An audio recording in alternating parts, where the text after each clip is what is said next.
Okay, everybody, big news overnight. The war with Iran is back on. Now, let's go through it step by step because a lot has happened fast. Here's how it started. Now, over the weekend, Iranian drones and mines hit 3 tankers near the Strait of Hormuz. One was a Qatari gas ship called the El Rikayat. It caught fire in the engine room and the crew had to evacuate. Now, another was a Saudi oil tanker called the Wheaton. It was damaged off the coast of Oman. A third ship was also hit. Now, nobody has officially claimed responsibility, but Iran is the obvious suspect at this time, given everything else that seems to be going on. Now, in response, the U.S. military, they launched new strikes early this morning. The Pentagon says it hit over 80 targets inside Iran. Not 5, not 10, 80. 80 air defense sites, radar stations, drone storage, small boats, all hit. This is actually the third time the U.S. has launched major strikes on Iran since the peace deal was signed last month. 3 times. Now, each time, the ceasefire gets a little more broken. Now, right before that, the U.S. also pulled Iran's oil license. Iran has been allowed to sell its oil on the world market as part of the peace deal that was signed last month. That deal is now torn up. So as of Tuesday, Iran can't sell new oil. They cannot. Companies get until July 17th to finish deals that they have already in progress. Now, after that, the sanctions, they're back. A U.S. official said Iran's actions in the Strait were, quote, wholly unacceptable, and that Iran only gets benefits if it behaves. Iran's deputy foreign minister fired back online, warning that Iran will take what he called decisive actions to protect its own interest. And Iran's foreign minister said flat out that talks on a real final deal will not even start if the threat keeps coming from Washington. What a mess. So how did Iran respond? That is the question. Fast and hard.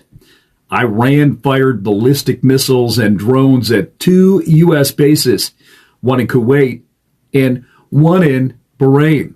Sirens went off in both countries early this morning. Now, Kuwait says it shot down some of the missiles.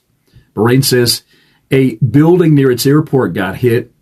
Iran's Revolutionary Guard says it hit 85 different targets linked to the U.S. military. One of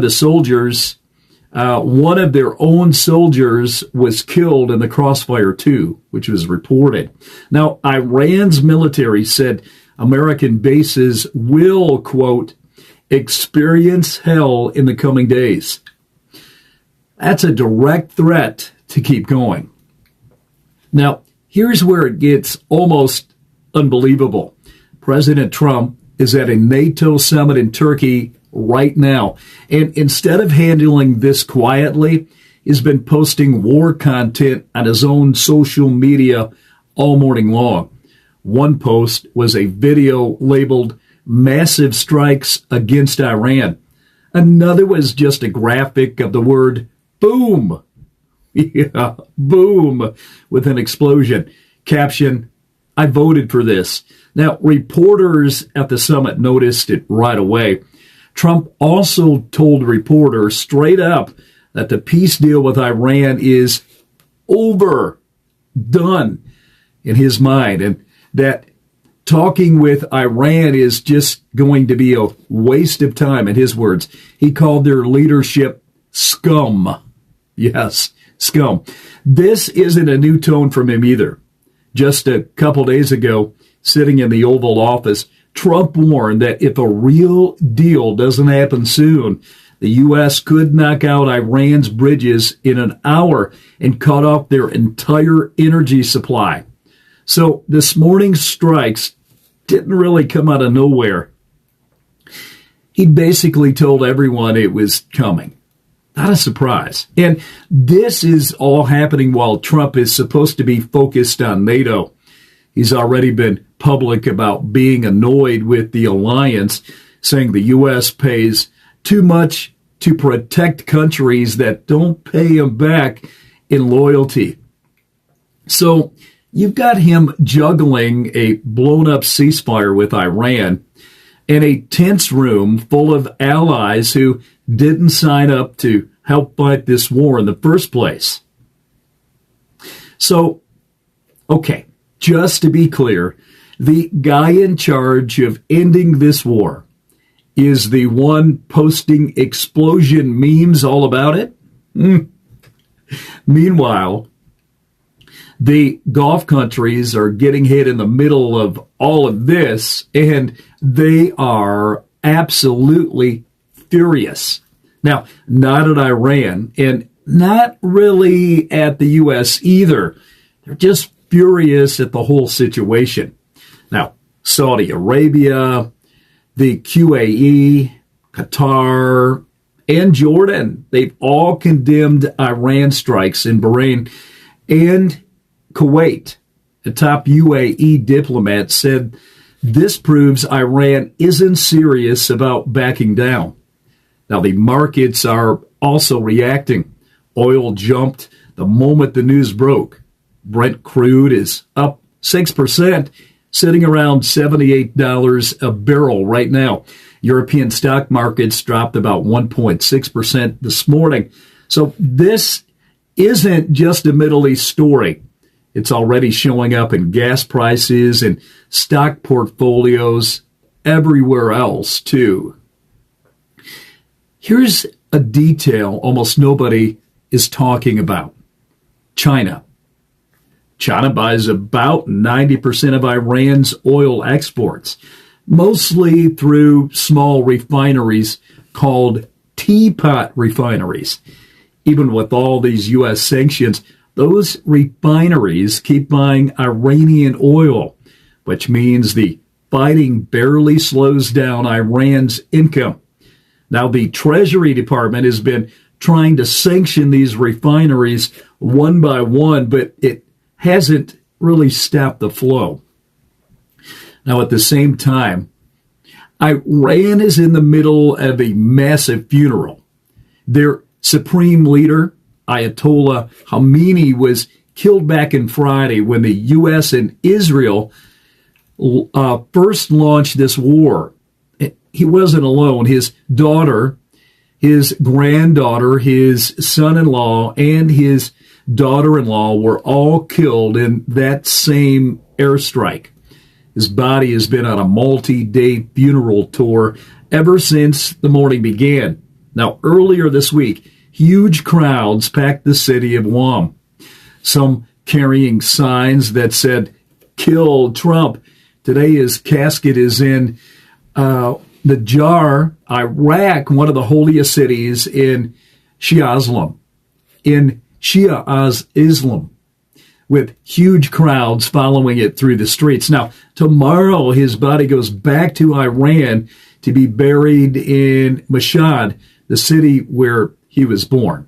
Now, let's talk reaction back home.